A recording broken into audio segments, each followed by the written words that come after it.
Hey guys, for those of you who don't know me, my name is Michael Ligon. I am the better looking half of the Ligon Brothers. And typically we're known for our real estate investment courses and our methods for investing in real estate with little to no money. We have an entire online school dedicated to teaching those methods called ligonu.com. But for today, I'm going to be going over stock trading tips on how to day trade specifically. Not long-term trades, not swing trades, but day trade specifically. And we want to add an entire category of this to our Ligon Use site because it's all part of investing. You know, what we typically do is if we do day trading or we have some day trading capital that profits that come in, we take those profits, we dump into real estate. So at the end of the day, real estate is an asset that will always go up, always. Stock trading is a little bit more volatile. It can be a little bit scary if you don't know what you're doing. You can lose a lot of money very quickly. You can win a lot of money very quickly. But if you understand how the chart moves and how the volatility of the individual ticker you're in and how to read it, you can make a lot of money very quickly. There's also, of course, long-term stock investment tips that we can get into that will allow you to realize how you can gain profits over your long-term investments without freaking out when the market dips or gets into a recession, being that over the course of the last 100 years, the stock market has always gone up. If you can sit through those recession points, you'll be fine. But as for today, what we're going to go over is basics. I want to cover what price action looks like on a chart, what a chart is, support and resistance lines, trend lines, and I may go into a little bit of a couple of the indicators of what people put on their charts to show them what the price action might do.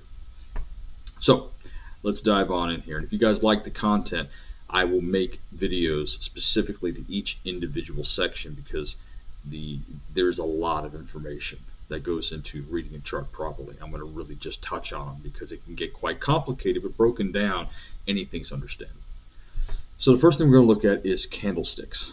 What is a candlestick and why should you be looking at a candlestick on a chart rather than something else? So as you can see right here, this is a chart. And I'm going to kick over to this right here. This is candlesticks. This is what a candlestick is. So I'll go right back to that in just one second. Go back to the chart for a minute. And I'm going to show you the difference in how the price action is shown. So all a candlestick is a representation of the price action on a chart. That can be done by a line chart. It can be done by an area chart. It can be done by hollow candles, which is essentially the exact same thing. It can be done by a bar chart, colored bar, same thing, with the Hakanashi. I'll get back to the Hakanashi in a second. It's a little bit more, it's a little different than the typical candlestick, and I'll explain that in just a second. So let's look at a typical candlestick chart. This is what you'll see almost every trader trading because it gives a very good representation of what the price action is doing, and that's what you need to identify in order to get in and out of a trade on a day trade multiple times in whatever security that you're trading. So let's break one down. This right here is a typical candlestick. This would be a bullish, which is a buyer momentum candlestick. And it's represented by this piece right here, which is the body. It's the body of the candle. The top is a wick, an upper shadow, a tail. People call them different things. All these little pierced areas, top and bottom. Every time the body of the candle has a wick or a shadow coming out the top or bottom, that's what they call them. They call them either a shadow, upper wick, tails. You're going to hear a bunch of different things. It doesn't matter if it's top or bottom. That's what they're called. So when you see something like that, that's all that really means. Now, they represent something, but we'll get that in a second. So this is the body. This is the body closed. This is the body open, or vice versa. This is the body. On this particular one, this is the body open. This is the body closed because it had momentum going up. If it had momentum going down, then this would have been the open pushing down to the close. Because that's what happens when the chart is actually on. It's the weekend right now, so I can't show you the chart in motion, but that's what happens. So when you see one opening, this one would have closed. It would have opened, come up here and closed. The next one would have started to form, and this is on the 5-minute. And again, I'm not going to go into the different time frames and everything. I can make different videos on all of that. I just have this particular chart, which is the Tesla chart, on the 5-minute time frame, so I can show you the action right there. You can go into a lower time frame, which it'll just print more bars. 1-minute time frame prints 1 bar per 1 minute. The 5 minute, which is what we're on, prints 1 bar per 5 minutes. So if I went down to 1, you would see 5 bars within that time frame, 5 candlesticks. That's all that really means. If you go into an hour, it's the same thing. It compresses the noise, the movement of the noise. I prefer to trade on a 5 minute, possibly a 15, sometimes an hour, sometimes a 4 hour. It depends on the chart I'm on. So back to the actual thing. You're going to see these. You can change whatever color you want on these things, but typically you're going to see green. You're going to see red. Green being buyer momentum, red being seller momentum. Now you're looking at some of these going, okay, I see a big, huge body here on this bar candlestick. I call them bars because I typically, since I trade on the 5 minute, I also do what's called bar counting. Certain bars at a certain distance do certain things because it's, again, that's going to get into complication, but you're going to hear me reference this as a bar, not a candlestick, because I typically call them bars. So for the purposes of this, it means the exact same thing. If I say that, that's what I'm saying. So this bullish candlestick right here, the next candlestick over that opened looks a little different. It has a very small body, and this is what we call a doji. This is a doji candle, and this is a doji candle. Now, you can look here, and you can see that there are a million different candlestick patterns. There are a lot. You don't really need to memorize all of them. You're going to see different names for dojis. You got a hammer, you got an inverted hammer, you got the dragonfly doji, you got the spinning tops, you got the morning stars, you got there's the gravestones. I mean, there's a million. What a doji is a confliction in price action. In other words, the buyers and sellers are fighting, and there's a confusion as to what direction it wants to go. So when I see that, I know that there's not a strong momentum in one way or the other, because it's conflicting to whether or not it's going to go. And I'll show you the representation on this right here. So let's use this run up. So this is a doji showing a reversal. Doesn't always necessarily mean a reversal, but in this case it does. So this is a doji, and again, there's millions of names for them. They're all dojis. So you have a bear bar coming down. The next candle that formed doji with a long lower shadow, not an extremely long one, but a long enough lower shadow showing pressure up. A lower shadow showing pressure up means there's probably going to be a momentum shift to the buyer side. So the next one is a huge bull bar pushing up. You'll see there's another doji here, but sometimes after a major push like that, you get a little bit of price action movement. It wasn't enough to do anything. The next bar was still a bull bar. Then you have a bear bar. Still, these are a little bigger than normal dojis. They're not showing a lot of pressure yet. And then all of a sudden, you get another one that's a pretty good size body of a candle right here, another body of a candle right here, and it's on its way up. So now it's making momentum to come up. So once you get to the top here, you get what looks like to be a climax of the buying climax for that particular run, that trend. And you get another doji start. And as you can see, what's happening on this one is a long upper shadow on this particular doji, showing pressure down, which represents a reversal. So the next thing that happens is you have another doji. All that does is conflict whether or not it's trying to go up or trying to go down. So you can tell that there's not a lot of momentum there. Either direction, it's trying to make a decision. But there was a lot of selling pressure with that upper wick, which dictates which direction it's going to go most of the time. And in this particular pattern, it actually did cause a reversal because the sellers took control. And that happens a lot when you have a run like this, because you have people that are buying at the bottom here with this doji, and they want to take profits at some point. They don't want to wait till it comes all the way back down to their entry. But you can see what happened here. You see the doji hit, and you can see that the trend reversal changed to go back down. And again, once it came down to another level that they felt comfortable with, it turned around. Now, I'm going to show you the level, because as you can see here, I'm going to put on a horizontal line. So that's what the bars look like, what the candlesticks look like. That's how they represent the dollar amount, whether they close and open at different points, and the upper and lower shadows that dictate the pressure in which it's moving. But then there's support and resistance, like where is it going to bounce? Where is it going to turn around? Where's the reversal areas? So on this, you can see that this area right here held up pretty nicely for a what's called support line. You can see a lot of lower shadows piercing it. One or two bodies pierced it, couldn't quite get it here, and then when it came down to test it again is when it bounced again. So that area is a fairly decent support line. And then you would have a resistance line somewhere around this area. And again, these are not exact. Support and resistance line are not exact, but if you look at it, it looks pretty clean. Because a resistance line is a roof. Support line is a foundation, basically what it turns out to be. And the price action will dictate that. It will show you what it's creating. So here you can clearly see that when this doji, the circle right here, when this formed, we came up to this line, which was already a line of rejection. This is a pretty good rejection bar right here. This candlestick, they got rejected at this price level, which happens to be 197.19. You can see it over here on the side. So 197.19 held up as a pretty good line. So when it got rejected there, it housed a little bit. It consolidated at the bottom there at about 193.06. And once it got a little momentum, it came back up to that line, but could not pierce that line with any momentum. So once it hit the line, it got rejected again. So you can see it created a resistance line. So now you have support line, now you have a resistance line. So what are the chances that while you're trading this, and this comes back down to that line, that it already housed that, it already had consolidation there, what are the chances you're going to get at least a bounce, at least a rejection of that line, because it already rejected it so many times? They're pretty high. And this is how people make money daily.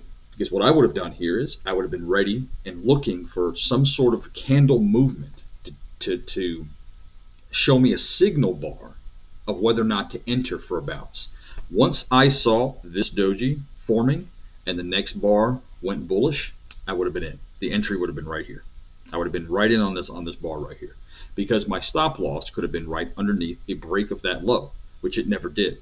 And I would have held this to a run of the next resistance line, which would have been up here, over here. So I would have made whatever that distance is. I would have held through the channel movement until it touched the resistance line again. So as you can see, if you understand the movement of the candlesticks, you can identify what's happening. Now, I told you before I would go back and explain to you about the Heikin-Ashi candles. So the Heikin-Ashi candles are a little bit different. Heikin-Ashi candles show you trend pressure, the dominant trend. That's what they show you. I don't like using these for day trading, but you can use them for trend line play. Trend line play would be this. So on this particular run, you can see all that green, right? You see the green right here? There's a lot of green coming up, so the dominant trend is bullish. So you can go right here and you can put your dominant trend line in bullish. It hit it, came up, but then it pierced it. Once it pierced it and it fell, you had one retest, which is a retest back to this line. You see it right there. Once it retested and dropped, you could have entered in a trade right here, because the dominant trend has then changed to the other direction. You have a reversal in that trend. So once you have a reversal in that trend, you have downward momentum. Now you're on a bearish trend. So you can hold that bearish trend until you get another signal to get out. So if you like trend line play, you can use Heikin-Ashi candles. If you'd rather be able to identify per movement, like maybe you're trading a little bit tight channel, maybe you're not waiting for the entire channel, you're just trying to scalp bar to bar, you need to trade the candlestick. So I'll do a little bit of both, depending on what's happening here. On this particular chart, the Tesla chart here, you could absolutely use the Heikin-Ashi on this because it's clean. It's very clean. You held one direction. This one over here, you hold the other direction. Here's your top. Here's your bottom. You hold for that direction. And then again, here, you hold that direction. This consolidation would have concerned me because once it came through, it didn't really break. It pierced. It came back to double test it, but didn't fall apart. But you could have still traded it. You would have made money up, down, up, down. You could have continued to make money every single time it broke pattern and gave you a signal to go the other direction. So as you can look at it after it happens, it seems very clean. It's like, who doesn't make money in this? But while you're in it, the price action is moving very fast. So it takes emotional tolerance. It takes mindset control. You have to really be able to sit here, understand what you're looking at. It takes a little bit of tolerance to get used to trading these with the kind of movement and speed that comes through here. But if you understand it, there's money to be made. You can see it right here. And this is how I would have traded this chart. So let's go back to the candlesticks. Okay, so I prefer this view. Sometimes you just want to just scalp a particular movement, and that may be that you see a couple of bull bars and you see a pullback on a bull bar, and then you want to just scalp in that pullback, knowing that somebody's going to take profits. Which again, it can get complicated, and I can show you a different time. So what I've gone over here is what a candlestick looks like, why you prefer to trade a candlestick rather than a line chart. Line chart doesn't show you anything. Line charts can be traded if you wanted to. You could trade a line chart, which this is a line chart, swing trading, but it doesn't show you pressure at all. It's not something you can use if you're a professional trader. Candlesticks, the way to go. And there are a lot of different candlestick patterns that will show you and help you identify the movement that's going to happen next, which is, that's you want to be able to predict. And by using candlesticks, you can predict. You can predict quite a bit, and really you only need a ratio of 60%. If you can be right 60% of the time, you can lose 40% of the time. You know what I mean? It's if you get this down and learn how to day trade, it will be an excellent addition to whatever you're. Even if you don't want to do it as professionally, I do it all the time. I trade every single morning. I love day trading. My profits from day trading, I dump into real estate. I just buy more assets. So it's a great mechanism for my company and for me. I enjoy it. I love the price action. I love staring at the bars. I love what it does for me mentally. It keeps me sharp. I'm having to pay attention in all moments. I'm having to zoom out. Why did it do this? What did it do that? So I really enjoy it. But for someone who just wants to get in there and make a couple extra dollars, you can use these kind of methods. Even if you want to hold, you can use a different time frame and trade the exact same methods. So if I get rid of all these, go over here, just going to delete all of the lines. And let's say I change it to a daily time frame, and you want to swing this on a daily time frame. You want to swing Tesla. So you can see here on Tesla, moving back, it looks like maybe there's no pattern. There is a pattern. You can see here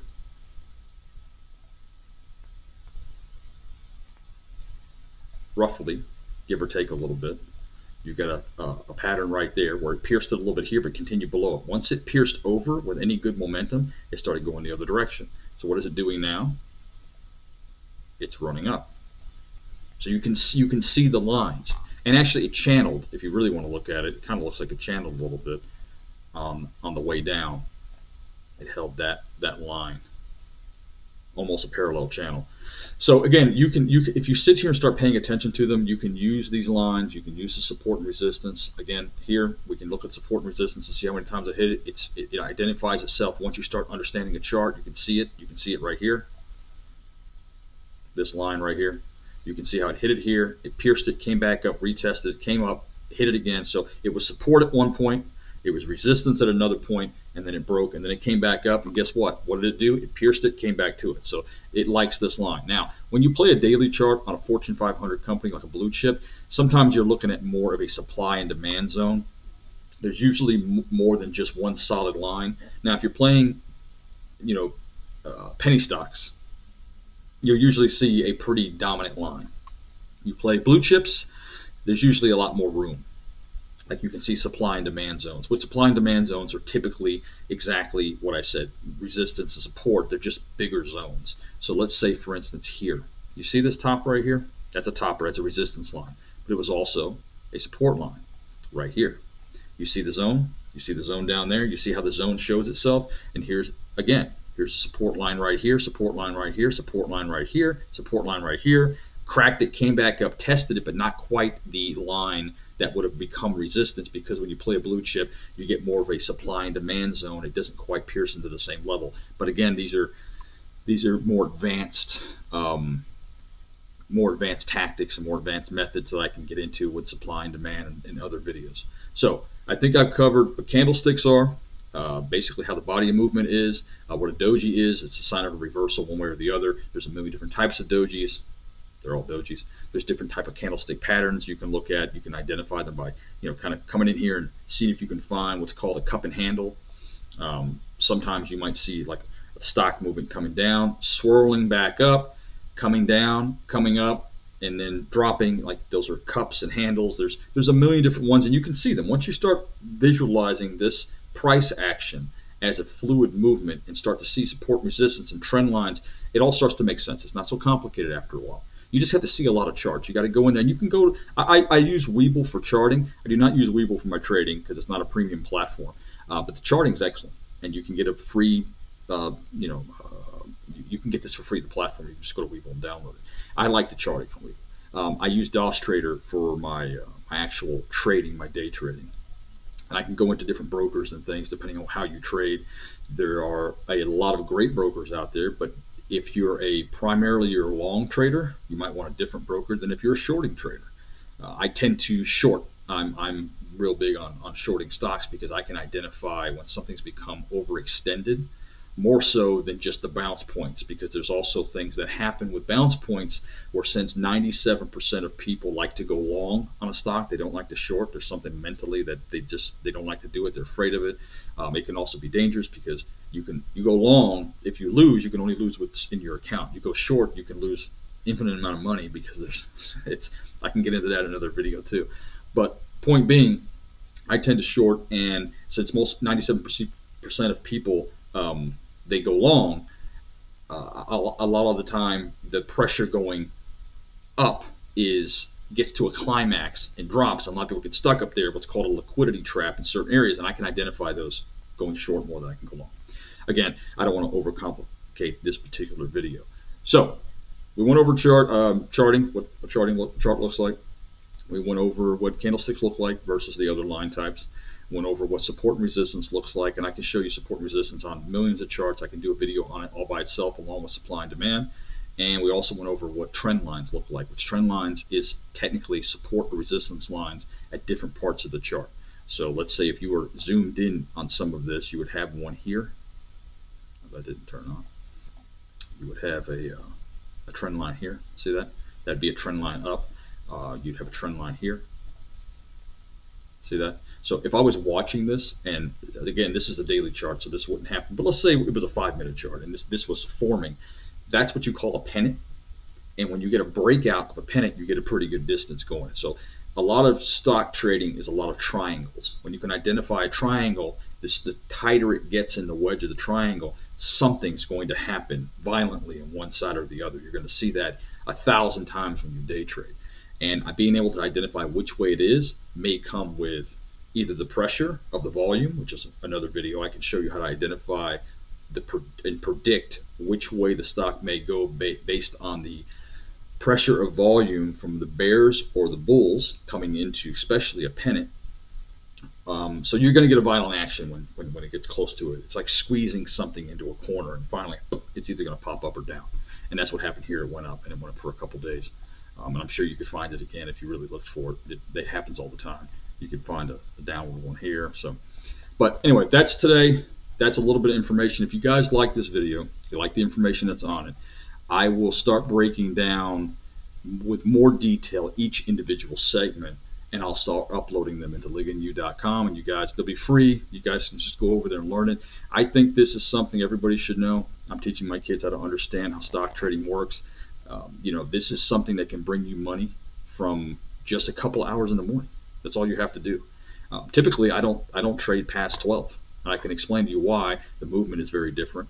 There's power hour, which is 3 o'clock to 4 o'clock, but I don't typically trade at those time frames because there's more buyer momentum, and like I said earlier, I tend to like to short, so I like the movement between 9:30 and around 12. And you can trade prior to that.